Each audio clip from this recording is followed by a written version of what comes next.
Welcome to the Mockingcast, the podcast of Mockingbird Ministries. I'm David Zoll, your host, and in a few moments, I'll be joined by my co-hosts, Sarah Condon and RJ Heyman. We come to you every other week to discuss a few of the places where we currently see grace and its absence playing out in unexpected and compelling ways. We're glad to have you with us. Praise the Lord. Praise the Lord. God. October is here. It's the month of Halloween. It's the month of Reformation Day. It's the month of my son's birthday. And I believe it's also the month of Sarah and Josh Condon's wedding anniversary. It is. Today is 15 years. Oh my goodness. What Yeah. are your reflections? What lessons do you have? What's the secret, Sarah? What's the secret? Well, forgiveness is a secret to everything. So that would be, even when you don't want to and you're really pissed, like when he's opening the door and he knows you're recording a podcast. Did you guys hear that? Spoiler alert. Yep. Yeah. It's weird, like the economy of marriage, because it feels like when I think of everything that we've like been through, I'm like, oh my gosh, it feels longer or something. You know what I mean? Like in a really beautiful way, but you're like, whoa, that has been a full 15 years. And I guess it's the season. I don't know. Or maybe they all feel like that. I don't know. RJ, you've been married for 40 years. How does yours feel? Yeah, you guys are celebrating your golden anniversary Exactly. soon, right? I will be. It is wild to look at your spouse and be like, how are you that? I mean, I was 19 and she was 20 when we met. And it's like, how did we have 3 children together? How have we bought houses and lived this crazy life? And I find myself being just unbelievably grateful for who I'm married to, because I feel like I got the best person in the world. But it's bizarre. It is bizarre, man. Yeah. Yeah. It's like we were just total kids. Even when we had our first kid, we were kids. Oh, for I look sure. at pictures now of myself with Jackson in my arms, and I'm like, oh my gosh, who gave that 14-year-old kid a baby? I know. Who decided that was a good idea? Yeah. It's wild. Wow. It is wild. It Well, we're is. going to talk about generations and sort of the different epochs of our lives in a little bit. You guys doing okay, though? RJ, I think you and Jamie just went on some sort of trip, maybe, right? We did. We were in Austin over the weekend visiting our nice. oldest son at college. He's a sophomore at the University of Texas and was also Austin city limits, which was really fun. Sarah, anything else cooking in your neck of the woods? We're gonna, in true 15th wedding anniversary fashion, take our kid out to dinner with us tonight. Our 10th wedding anniversary, there was like a fair at the school and the church, and there was a massive rainstorm, and someone had a panic attack, and they had to call an ambulance. And I was like, this is a happy 10th wedding anniversary. So I found a bottle of wine. There are always random bottles of wine tucked in corners of Episcopal churches. And this was not communion wine. And I found a random bottle of like bad Cabernet and opened it up with 6 plastic cups with the people who are standing in the room. And we like cheers to our 10th wedding anniversary. So It's a good story, though, Sarah. I mean, but like, I just feel like I know that for wedding anniversaries, they're supposed to be this fixed thing. And I kind of like that, like tonight, it's like randomly we have one kid home. We're not going to need a babysitter for one kid. So we're going to take her out to fancy dinner. I don't know.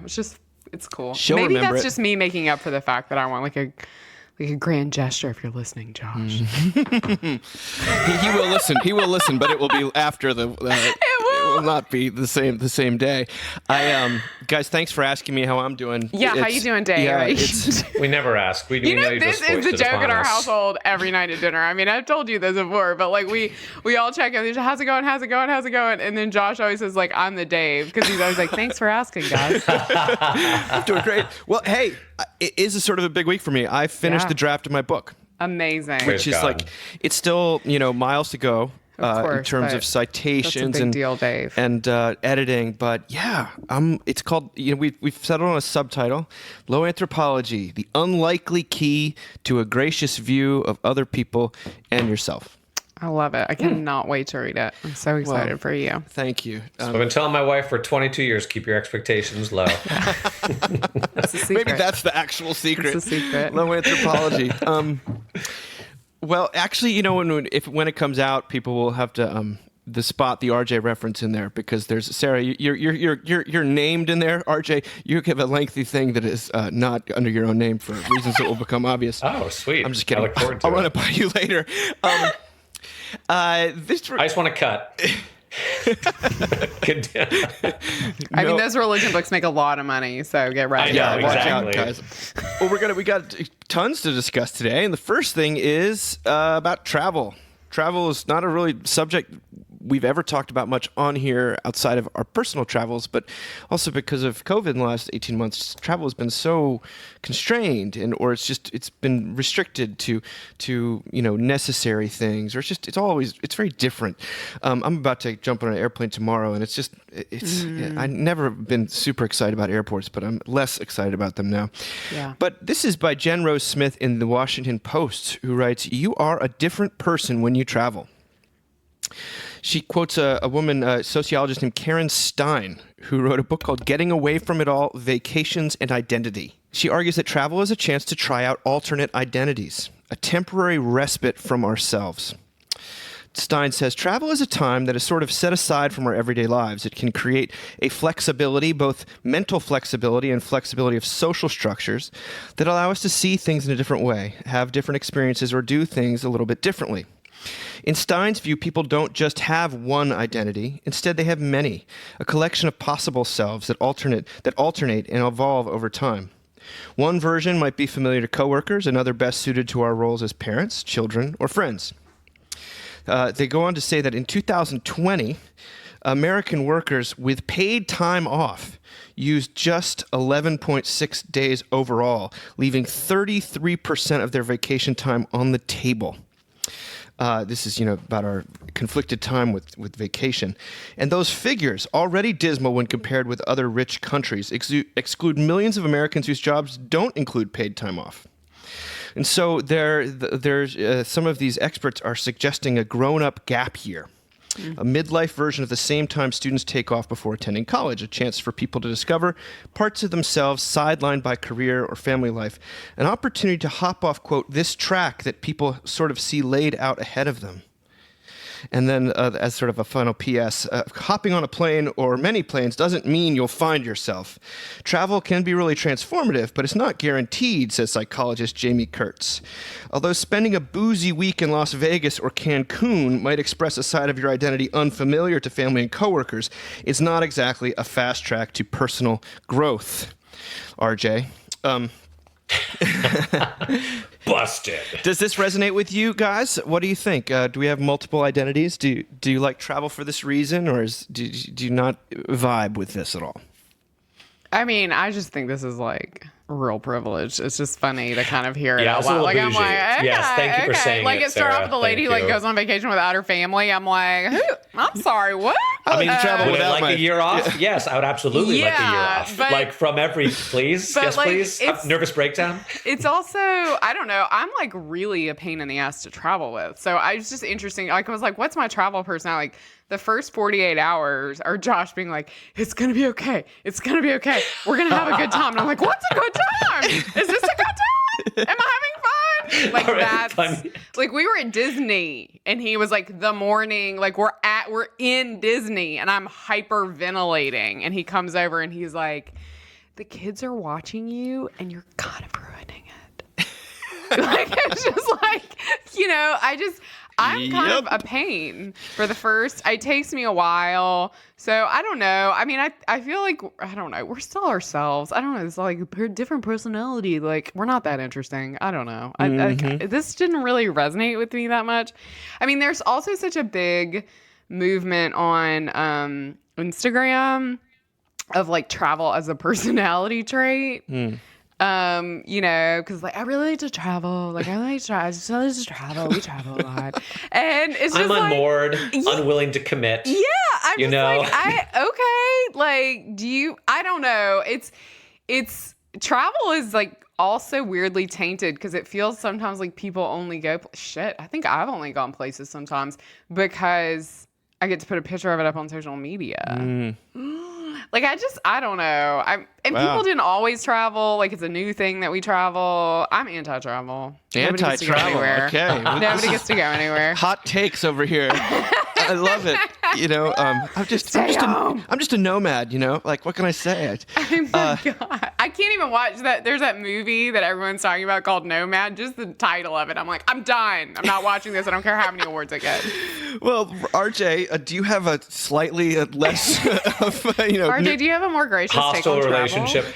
I will also say that I'm difficult when I travel, but for a different reason, which is I travel really for like adventure and exhilaration.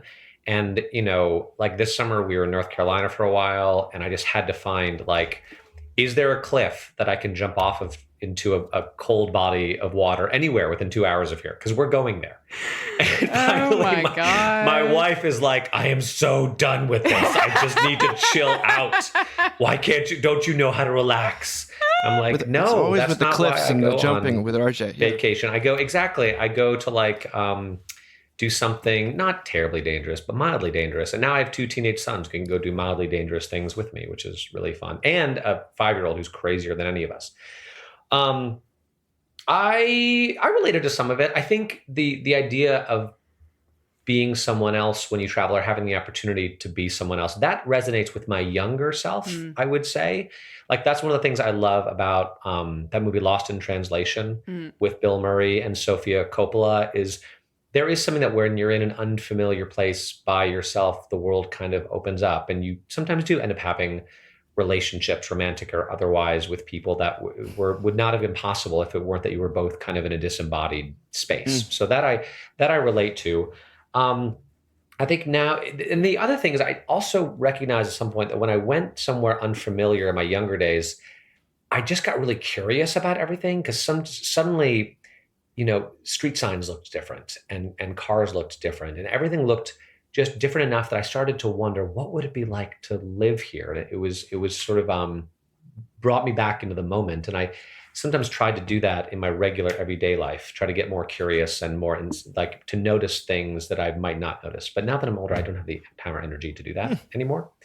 I find that harder to do, to sort of inhabit that slightly off kilter space where you notice things more specifically.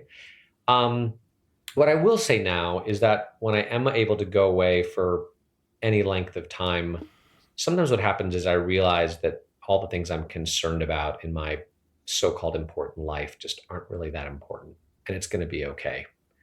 And to get it's healthy to get some distance from things that really stress you out sometimes, to realize that like, it's going to be okay.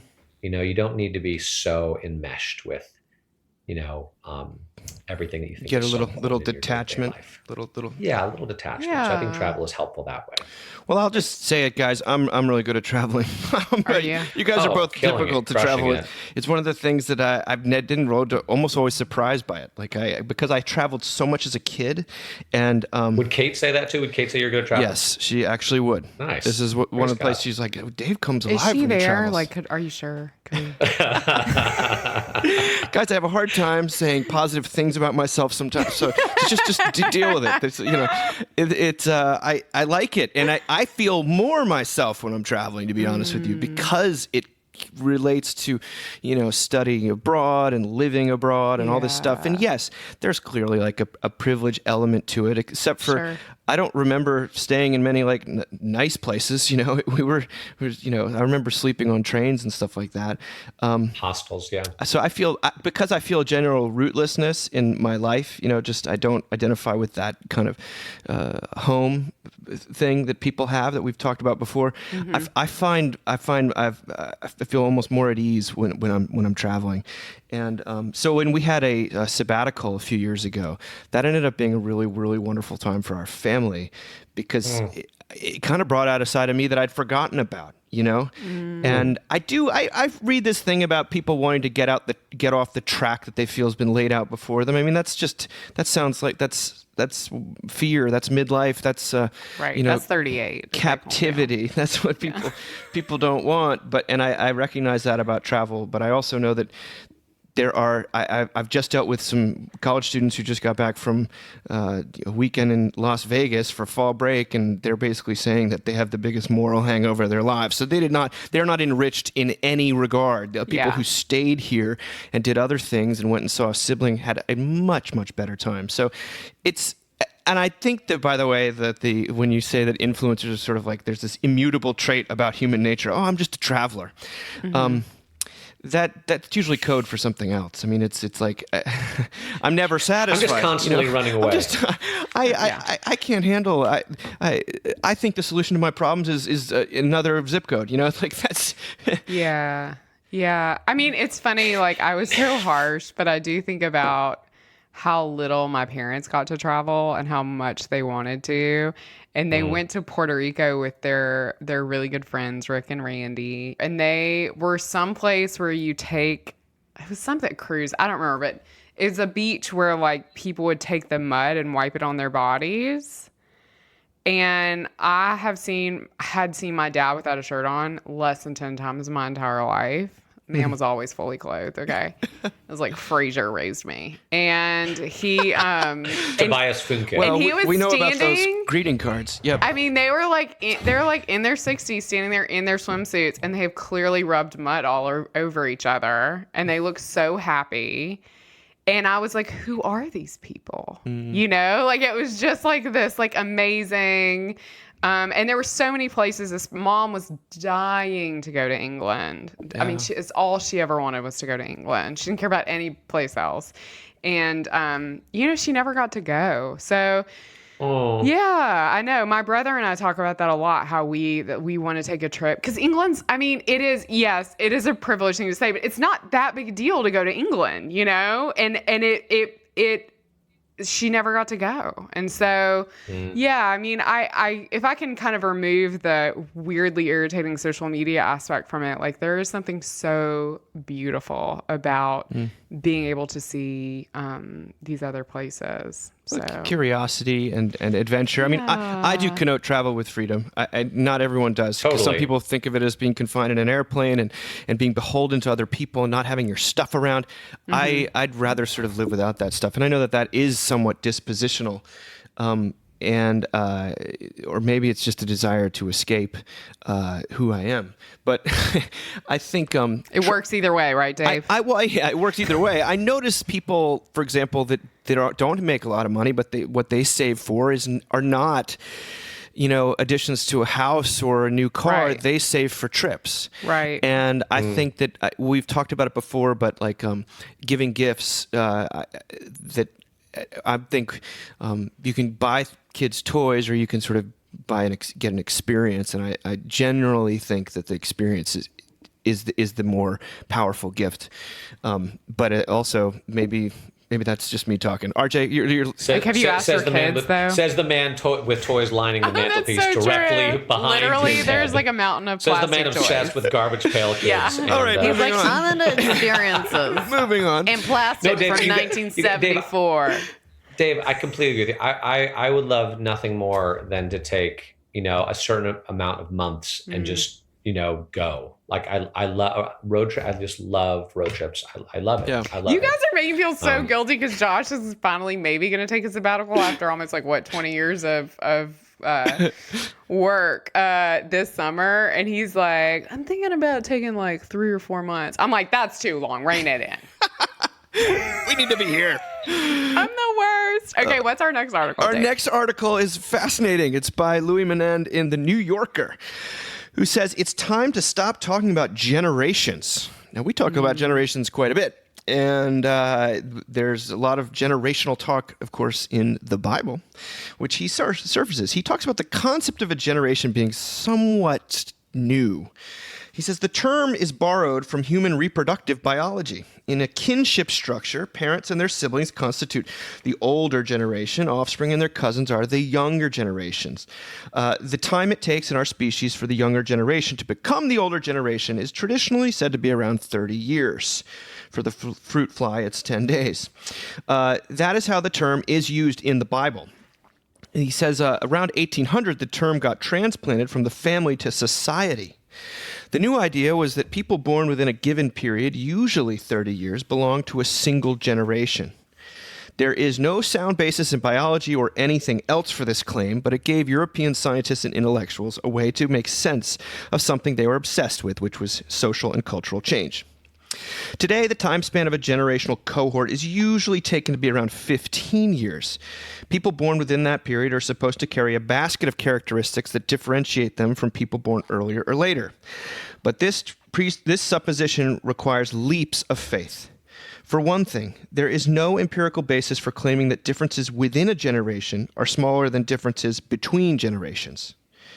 People talk as though there were a unique DNA for Gen X, even though the difference between a baby boomer and a Gen Xer is about as meaningful as the difference between a Leo and a Virgo. He's really going after it. We don't believe in it. Decade thinking is also Or a 2 and a 9. Hey, now, you know the Enneagrams in the gospel. Keep going, Dave. decade thinking is also deeply embedded. Like, she's a 70s person. He's a 80s guy. Yeah. The question, therefore, is not are generations real? The question is, are they helpful? Are a helpful way to understand anything? Bobby Duffy, the author of The Generation Myth, says yes, but they're not as helpful as people think. Generations are just one of 3 factors that explain changes in attitudes, beliefs, and behaviors. The others are historical events and life cycle of effects, which is how people change as they age. He says, for example, that attitudes about gender in the United States correlate more closely with political party than with age. And that in Europe, anyway, there are no big age divides in the recognition of climate change. There is, furthermore, just about no evidence that Generation Z is more ethically motivated than other generations. He then cites a survey conducted in 2019 in which people were asked to name the characteristics of baby boomers, Gen Xers, millennials, and Gen Zers. The top 5 characteristics assigned to Gen Z were tech-savvy, materialistic, selfish, lazy, and arrogant. The lowest ranked characteristic was ethical. When Gen Zers were asked to describe their own generation, they came up with an almost identical list. I'm a little skeptical of this article, to be honest with you. I do see differences in sort of just working with 20-year-olds over the years. I feel like I see increasing different values, shall we say. What do you like? Can you expand upon that? Because I've only, I've been doing this for 3 years, and I'm curious. Like, so I say this because like yesterday I was on campus, and there's this huge line, and I was like, what are they giving away? And it was flu shots, and I was like, I would have never stood in line for a flu shot, like in college. No way. And you can say, oh, it's a pandemic. Still wouldn't have. Would have been like, I'm fine. No, thank you. You know. Yeah.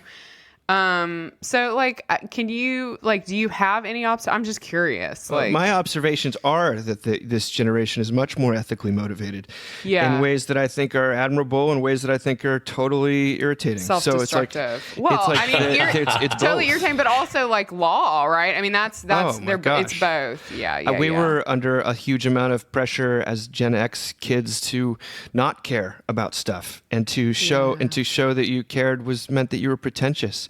And in fact, you had to signal your apathy in a lot of ways. During the grunge era, at least, I felt that. And today, the opposite's true. There's a real value judgment against being not caring. And so, I mean, that's just one thing.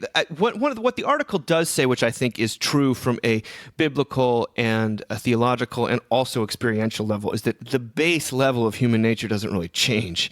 People are very similar to each other in ways that we don't appreciate. In this ways, he talks about generation talk has been inflated by consulting firms, basically, who are trying to sell things to younger people. Sure. Well, and at the same time, to one of the points he makes, I mean, let's face it, you, for the most part, have been dealing with a pretty specialized subset of this particular generation. You know, UVA students may share more in common with each other than they do with other people who are of different, I don't know, socioeconomic conditions or something like that. And maybe that's, because I think that's what he's trying to say too, is that oftentimes the judgments we make about a given generation are based on a very small slice of that particular generation. It's whoever we see right in front of us. When the reality is, if you actually do a scientific poll of 20-year-olds across the entire country, you might be, maybe you would find a much more acute moral sense, but So maybe I'm talking about the not culture quite on as clear-cut. college campuses, that elite college campuses, because there's plenty of which is a small group of yes, people. very small group you know? of people. Well, Sarah, Yeah. what's your observation of this sort of thing?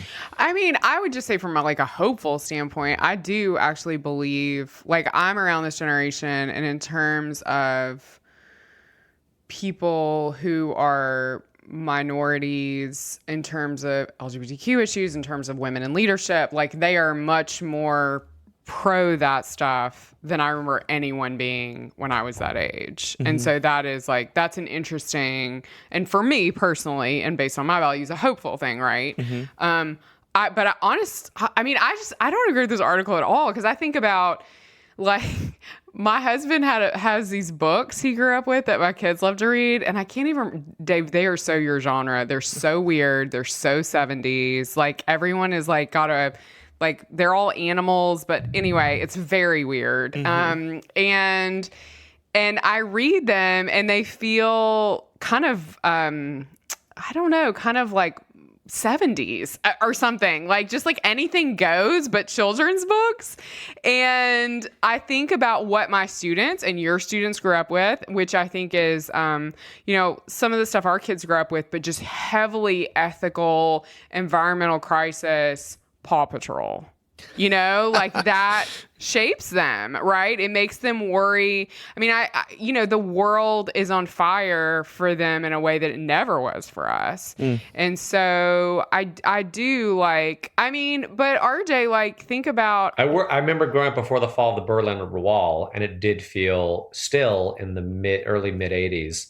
Like, at any point, a nuclear apocalypse could be upon us. That's true. That's fair. And I mean, like, I went to college, 9/11 was my freshman year.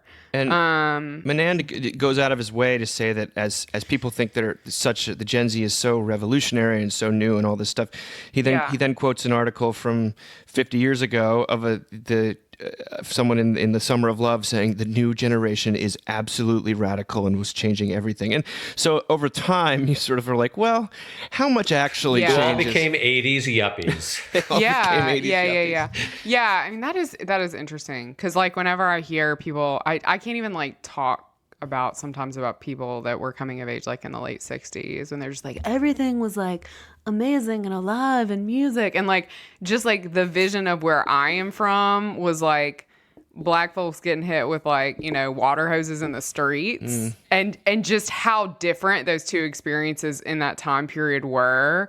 And also, I mean, this will sound so, like, hopeless, but, like, this whole narrative, I mean, it's always so jarring to me, this whole, like, narrative of peace, like a Woodstock and, like, all that stuff, and yet so much violence happening, right in front of people, and they're just not a part of it. I don't know. So and that's not to say, like, oh, I would have been a part of it. That's to say, no, I probably would have been a Woodstock and a bra, like, that I burned. You know what I mean? But, like, that we always think we're sort of the revolutionaries, and it turns out, like, maybe we're just missing the whole thing. I don't know. We're actually all sellouts. Well, I mean, I don't know. No, That sounds so bleak. well, but there is some truth to real. this stuff, and there's some lack truth, of the truth to it. I think that, like, he gives an example of the silent generation, which was the pre-baby boomer generation.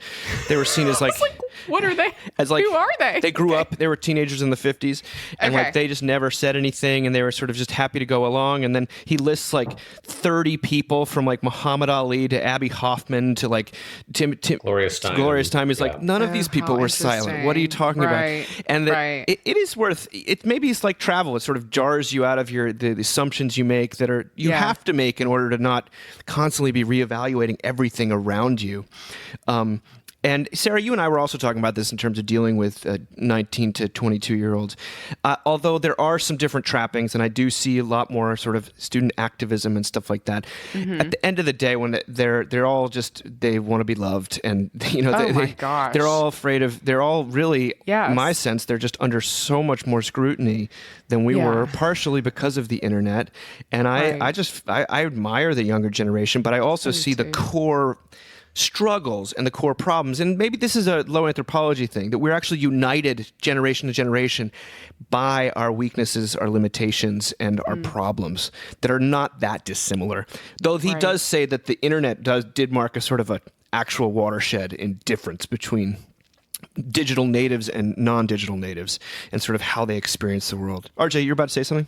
I was just going to say, that the article talks about using these ideas as a way to understand people, but the reality is what we do is we use these tropes as a way to judge each other. That's true. That's just what we do. Boomer versus Xennial and Gen Z versus I don't even know what. And I was thinking about that, like, to what degree do I enforce these stereotypes or these tropes on people that I meet before I even meet them? And to what degree does it hinder my ability to treat them and hear them out as an individual?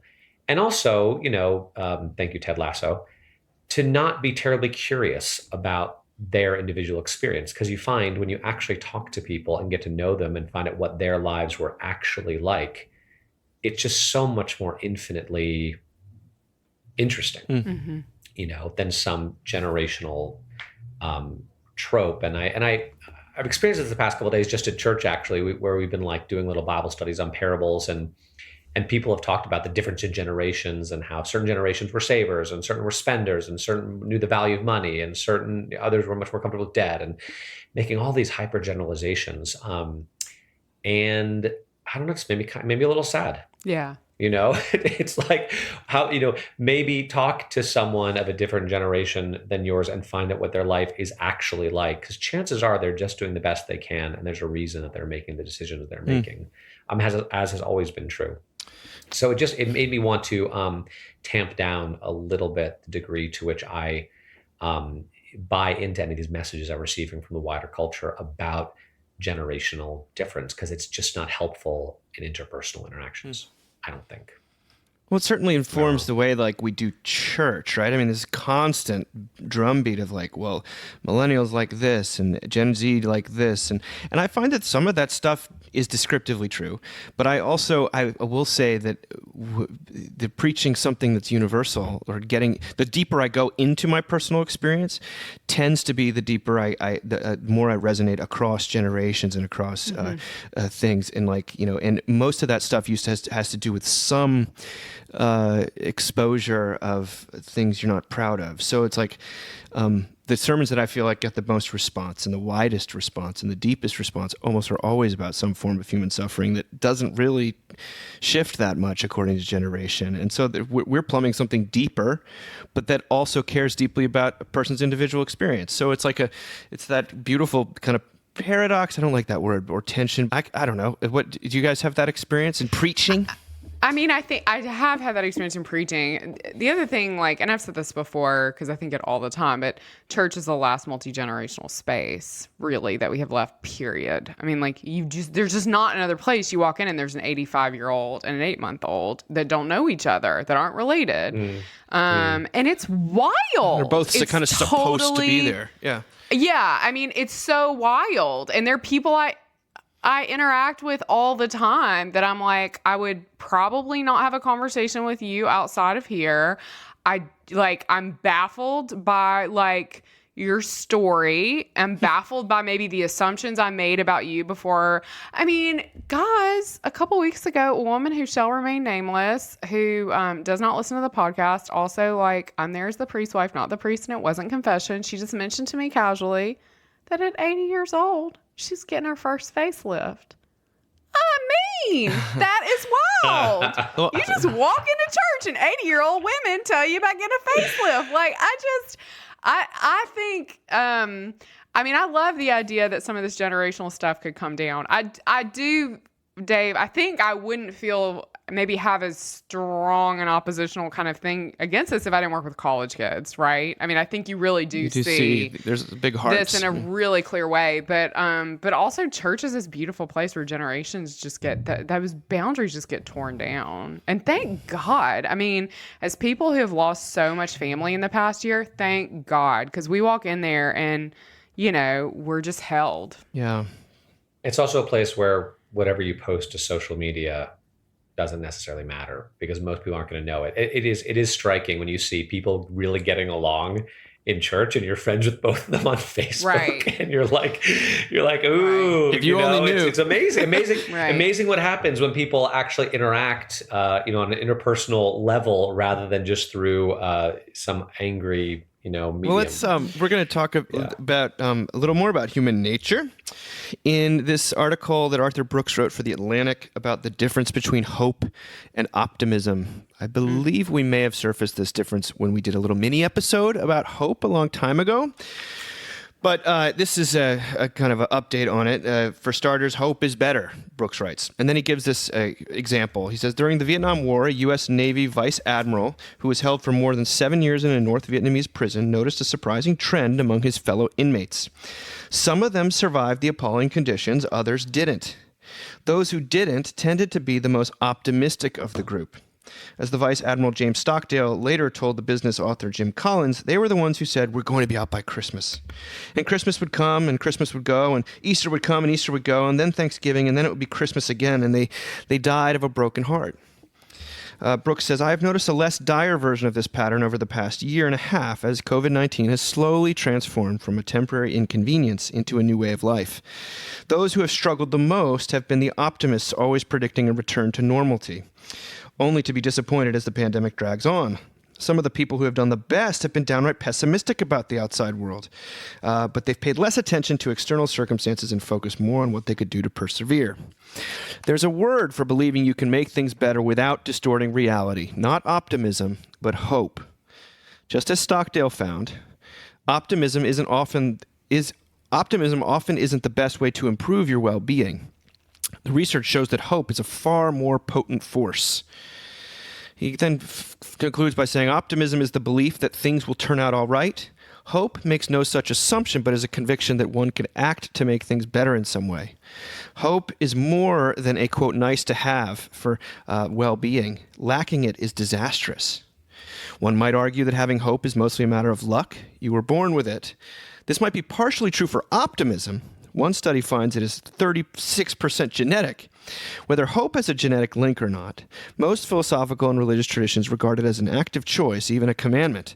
Indeed, it is a theological virtue in Christianity. It implies voluntary action, not just happy prediction. So the difference between optimism and hope, I think he honestly gets Christianity completely wrong here, but Yes. he does say, I do understand that the optimism is sort of a happy prediction that things are going to turn out okay, and hope is the in specific instances, and hope is a more lasting. The final word will be a good one, even if the Conviction of things. conviction. Yeah, tell me what you think about this. The conflation of hope with action feels like a strange place to go. that. I mean, God Yeah, I gives didn't like hope, that. not God is hope. You know. Yes. Yes. Sorry, continue, RJ. No, that was exactly my thought was to say hope is doing something about it. Like, envision a better. He lays out like a 3 or 4 point plan where it's like envision a better future, take action. And like if hope is just about my ability to envision and act, like, oh man, like God help me. I think there is a difference between blind optimism and hope, but to me, hopeful action has to spring from an attitude of hopefulness, which has to be rooted in some kind of belief that defies the current circumstances, right? That says there's something more going on here. I do think, not to be strange, I think I've been able to maintain a certain amount of hope during this pandemic. I'm getting a little tired, to be honest with you. I'm really ready for it to be over. And the hope has led me to do some things, to be in action. But I think what it boils down to is do you think that something is happening, that God is present and active, that he is doing something even in the midst of difficult circumstances? Because if you think he's with you and he's doing something for your good and for the good of those you care about and the good of the world, then it gives you a little bit of motivation to maybe try and put one foot in front of the other and keep moving forward. If you think you're alone and everything is meaningless, then you're sunk. So I think hope is something, but like you said, it has to come from outside of you. If you're counting on yourself to bring about hope through your action, that it sounds like just a very quick path to deep depression. Flimsy, very flimsy. Yeah, Sarah, I can't imagine you have anything to say about this subject. Oh, it's funny. I have to say this to get it out of the way because otherwise I'll just think it. But I was thinking so much about your dad this morning, Dave, because there was a helicopter that was like hovering. I'm sure it was like for traffic. It was like 6:45 in the morning in Houston, but pretty close to the house. And Annie was out there with me this morning and she was like, I think it's an alien. And I kept thinking like, just about like that whole notion of like, Jesus came from the outside, that grace has to come from the outside. And that like, there's something really beautiful about looking up to aliens with hope. You know what I mean? I don't know. But the real thing for me, is this sort of weird dance I found myself doing with grief. I do want to say, I pulled this up. So there's a book that I cannot recommend enough, has changed my life, that I'm reading about grief. It's called The Other Side of Sadness, What the New Science of Bereavement Tells Us About Life After Loss.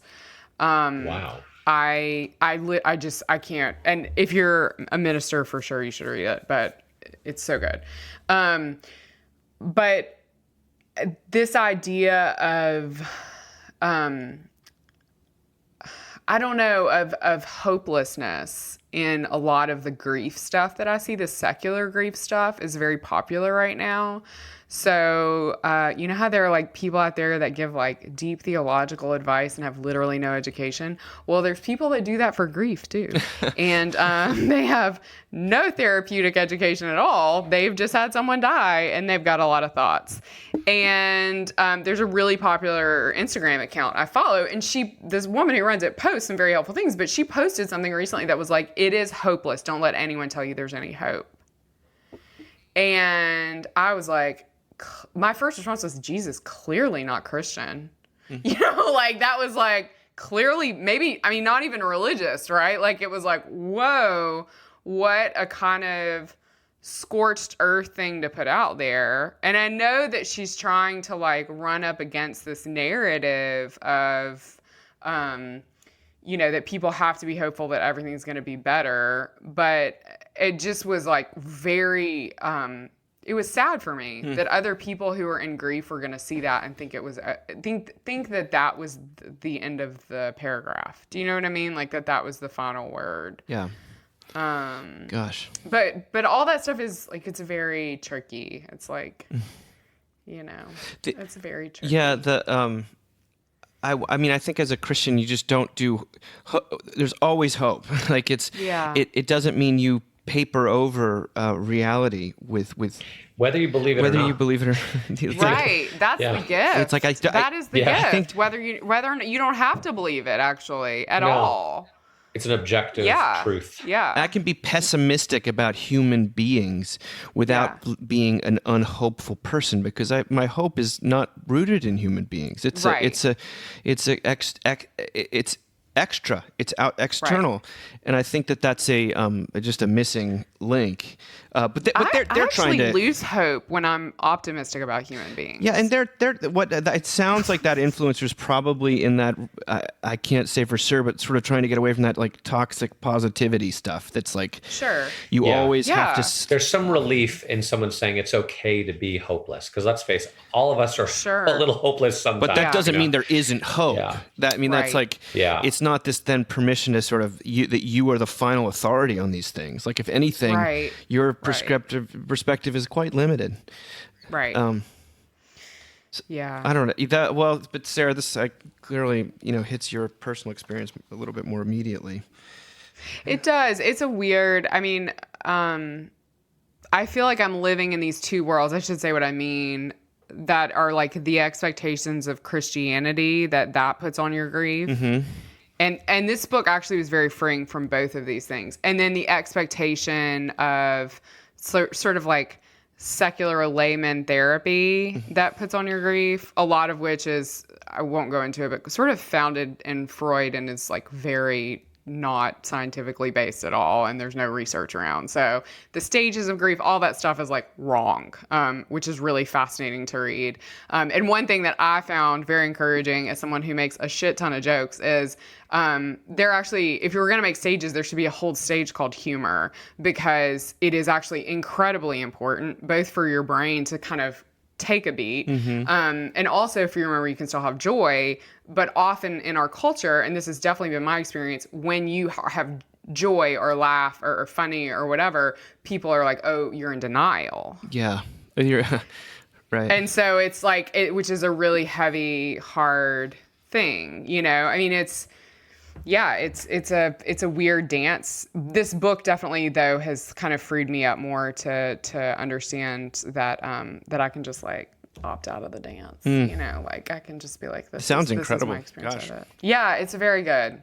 Always looking for resources like that. You sort of, not that books can solve everything, but it's good to have something on the shelf that you can actually punt to safely. Sure. You know. Yeah. Yes. Yeah. RJ, were you about to say one more thing? It was just the stages of grief thing. Did you hear that podcast? Was it on Radio Lab recently about the woman Kubler-Ross who came up with the stages of grief, and how that was never her intent? Right. And of course, what happened was it was a commodification, you know, of something that she had observed. And really, she was one of the first people in American history to listen to dying people and take them seriously and not shove them off into the corner.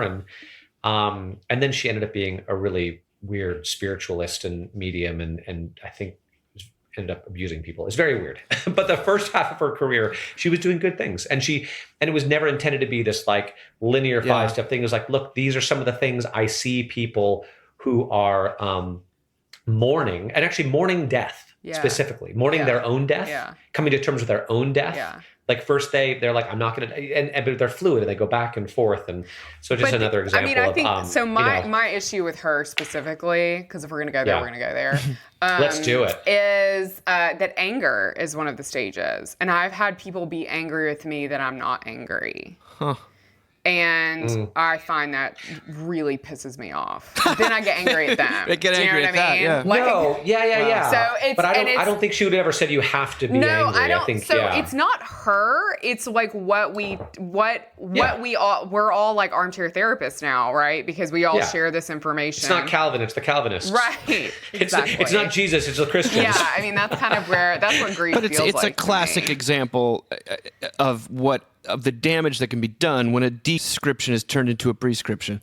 When she was trying to describe things, people who are yearning for control and a path, a linear progression, an end, right? Yeah, an like end. They're out of pain. If I can do all these things, give me optimism. It's not because you just want to give me optimism. Yeah, exactly. It's not. You're not just trying to be like. Tell me I'll be out by Easter. Ruin you know, things. like Tell me I'll be out by Easter. What do I have to do?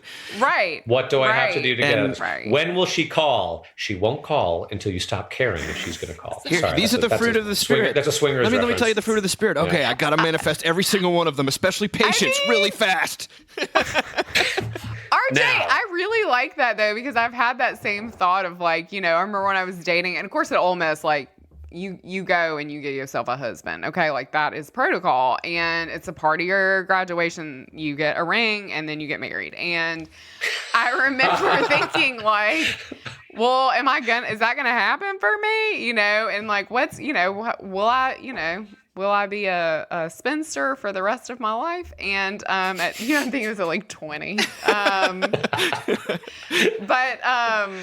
Like that I remember people saying a lot, people say that all the time. Well, the moment you stop looking, and it's a funny thing that some version of that goes through my head with grief. Like the moment you stop thinking about it, and trying to control it. And it's like, I don't know, it's all a game to control the uncontrollable. I mean, I'm talking to you as someone who like 3 nights ago opened up my parents' urn and put my hands in so I could touch their bones. Oh my goodness. Because I miss them.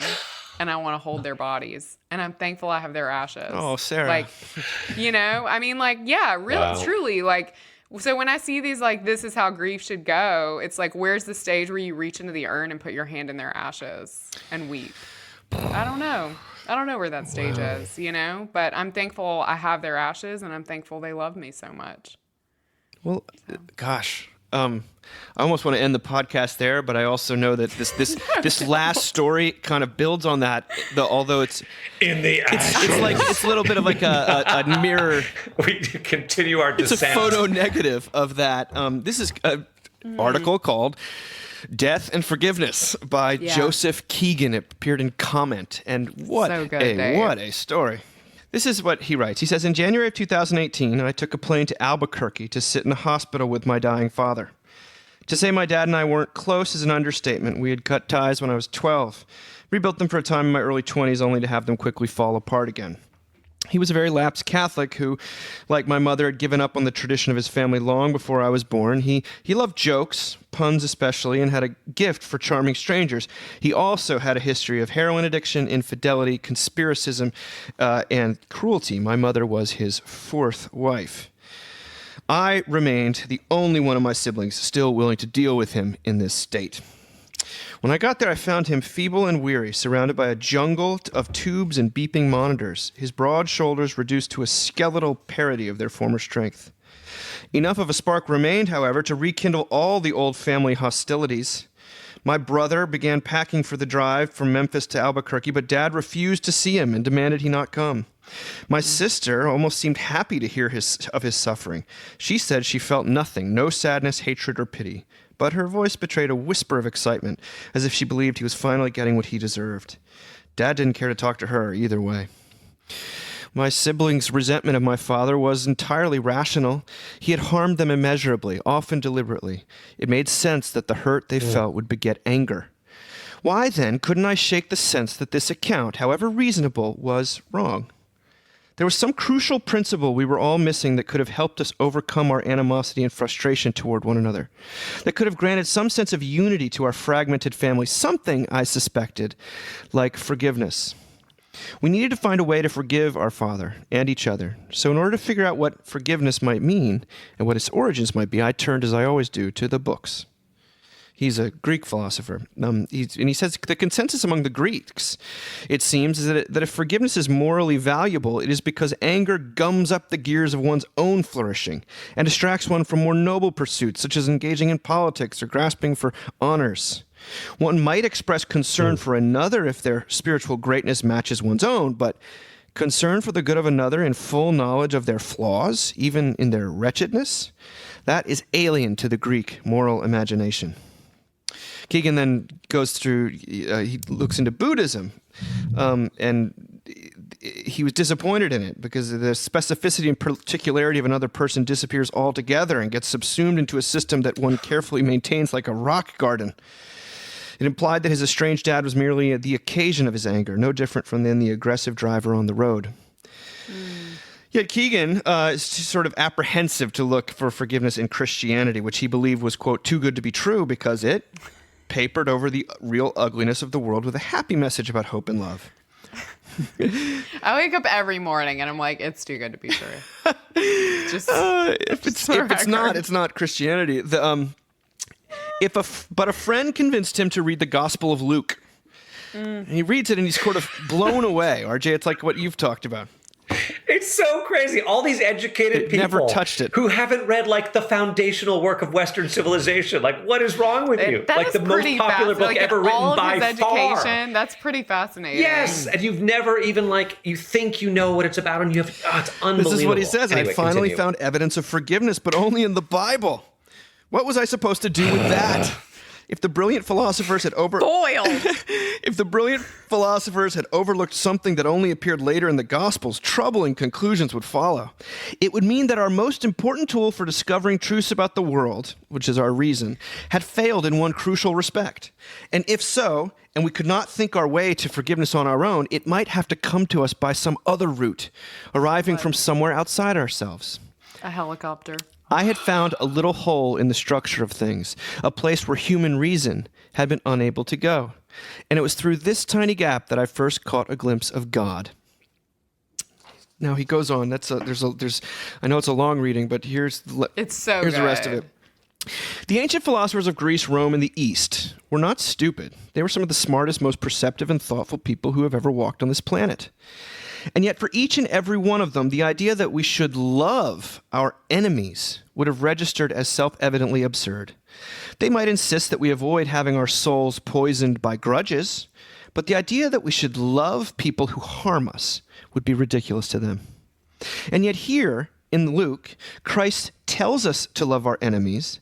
Later, he shows us what it means. Hanging on the cross, in the process of being tortured and executed, Christ looks down onto the people responsible for his death and prays to God to forgive them. He is not ridding himself of anger to achieve spiritual tranquility. He is not trying to restore the balance of the universe. He's not trying to showcase his own virtue. What stage of grief is he in? Okay, sorry, keep going. His concern in the midst of his execution is for the good of those who have wronged him. And it is entirely for their sake that he utters his prayer of forgiveness. He talks about then going to a Catholic church and being kind of disappointed in the Christian community, like many of us are, and finally ending up, a friend of his is an Episcopalian and invites him to come hear this friend preach. And he said, I had not been thinking much about God, and so I attended the service to support this friend. This is such a great description. Disappointments with churches in the intervening months had left me uninspired about Christian community. Immediately upon entry, I found their excessive welcome signage a bit too forced. So funny. Their liberal politeness a bit too cloying. I didn't sing the hymns. I wasn't thrilled about being there. But then the readings began.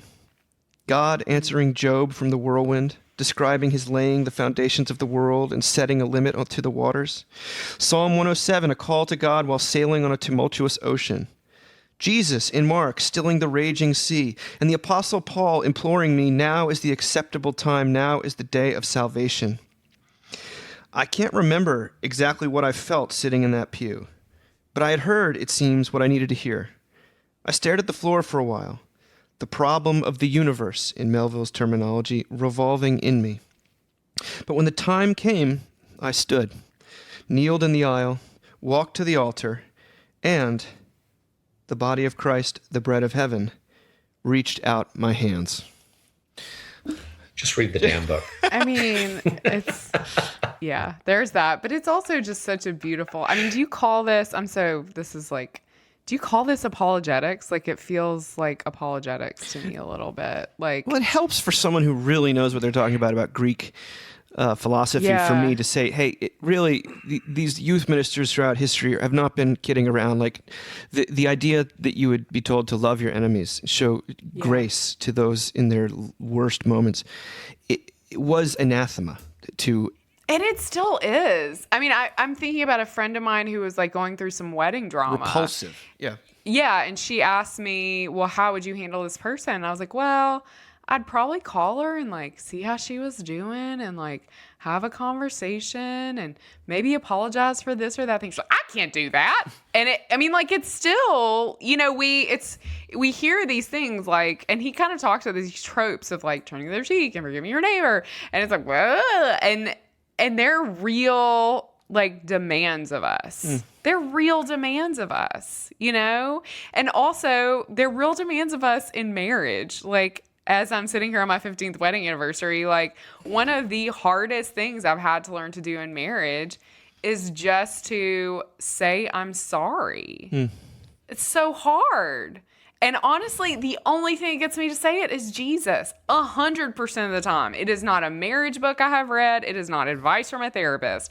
It's like, well, Jesus loves you and you're an asshole. So, you could probably say you're sorry because you love this guy. It is still such a hard thing. Right? I mean, it is this. And that's, it's so funny. That's someone you love. I mean, he's trying to talk about someone who is hurt, who is willfully has carved a mammoth wake through the world and his children's lives, and has actively done them wrong. And there's no way to minimize this with talking about his own circumstances or he's a kind of a bastard, this father. And at least the portrait we get is that he was time and time again. Knew what the right thing was to do and did the complete opposite. Yes. I have I have a family member who has said all the wrong things since my parents have died, and has said he does not listen to this, I'm certain. And if he does, hey. But has said like about something about my father. If he would have known how much attention he would have gotten in the wake of my father's death, he might have done it himself.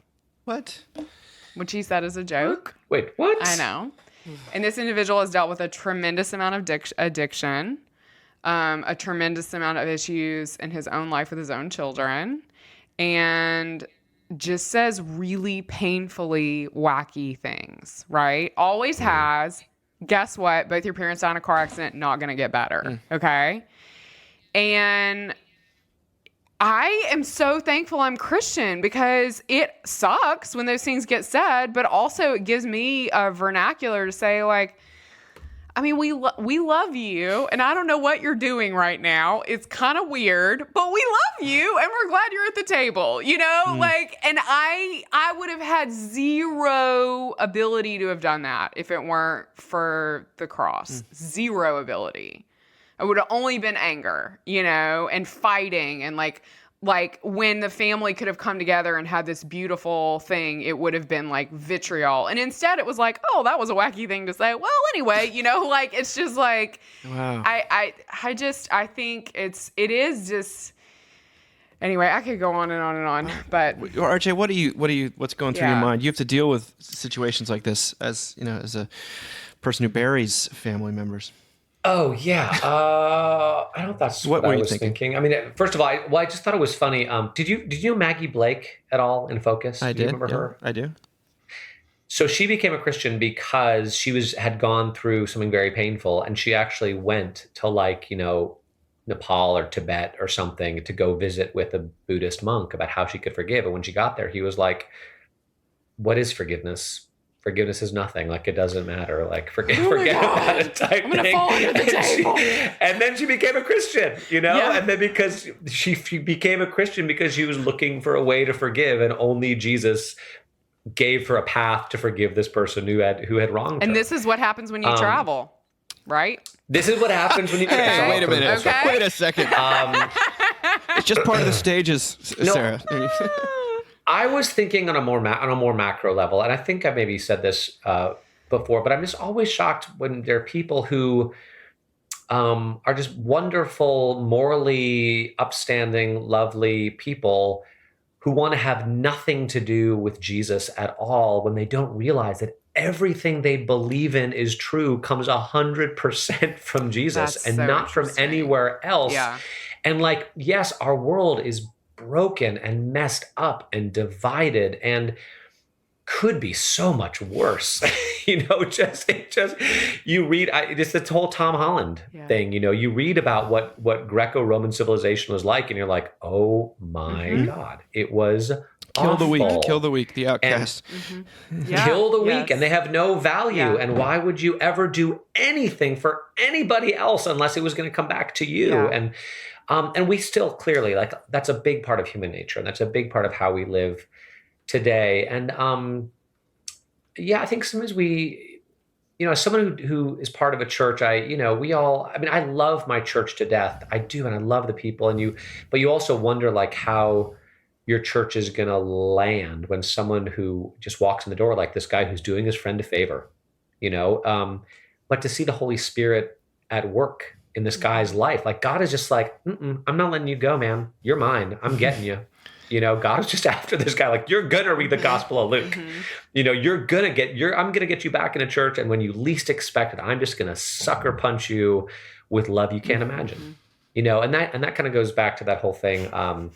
You only get it when you least expect it, sort of.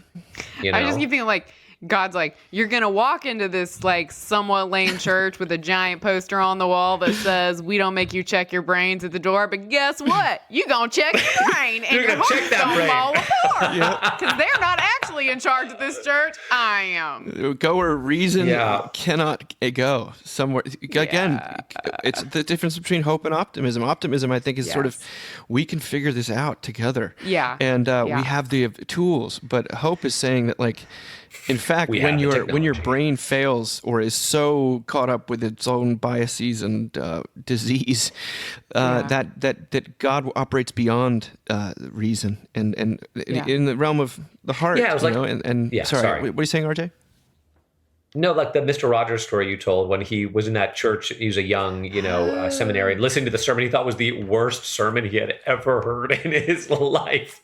And he looks next to him, and like the person next to him Wasn't is his like wife? weeping Yeah. bitter tears, something like that. And he's like, "Oh my God, I'm a jerk. I'm the worst person ever." Well, I love this article by Keegan. I mean, it It's kind of so gives you a beautiful. whole primer on Greek philosophy that I'd It kind of does. forgotten. It's And great. he talks about what Aristotle and Epicurus did, and it was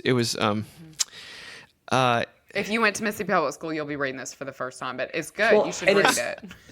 And it's so hopeful. It's so hopeful too, because it just nobody converted this guy. It was just 100% God, So good. And I also say for all those people out there who are thinking like, maybe I should invite my friend to church, even though it's going to be really embarrassing, and maybe I can just get him or her to do me a favor by showing up. It's like, well, maybe you don't know the soil that has been tilled and the seed that's been planted in that person's life and what's going on with them. And people never really tell you also what's you- actually happening, right? I mean, no, and that you can never and at the same time don't ever take credit for anything, because God is always working behind the scenes. So that's a beautiful note to end on. I just heard back from Tom Holland, who will be speaking for us in April. So Oh my God, Spider-Man? awesome. Spider-Man will be there, but also the British historian and author of Dominion, Tom Holland. And That's I'm hearing amazing. back from other That's so people, exciting. and we're trying to put together a 2-year plan for it. So Oh, good. yeah, because it's just who knows what COVID will allow, but we're going forward with that April 28th to the 30th. Oh, I don't have it written down yet, so that's good. Write it down, please. Okay, you two. Thank you so much. We'll talk to you in a couple weeks, and have a glorious October. Sarah, good luck with the next stage. As you, Oh, thank you. I will let you know how it the next goes. 15 years. all right, bye, you guys. Bye.